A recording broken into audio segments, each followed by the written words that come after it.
আজ হনুমান জয়ন্তী, তাই হনুমান আমার কাছে দেবতা তুল্য এবং প্রকৃত সে দেবতা।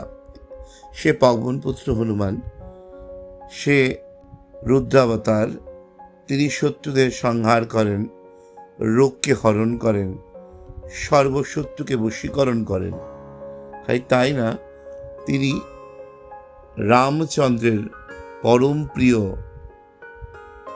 দূত হিসাবেও পরিগণিত। চলুন সেই মহা হনুমানের একটি শক্তিশালী মন্ত্র আপনাদেরকে আবার আমি এই রিলের মধ্যে দিয়ে দিচ্ছি। এই মন্ত্রটি কিন্তু কালকে 6টার মধ্যে, সকাল 6টা এবং বিকাল 6টা, 4টে থেকে 6টার মধ্যে, বিকাল 4টে থেকে 6টার মধ্যে মন্ত্রটি আপনারা কমপ্লিট করবেন 108 বার। ওং নমো ভগবতে রুদ্রাবতারায় সর্বশত্রু সংহরণায় সর্বরোগহরায় সর্ববশীকরণায় রামদূতায় স্বাহা।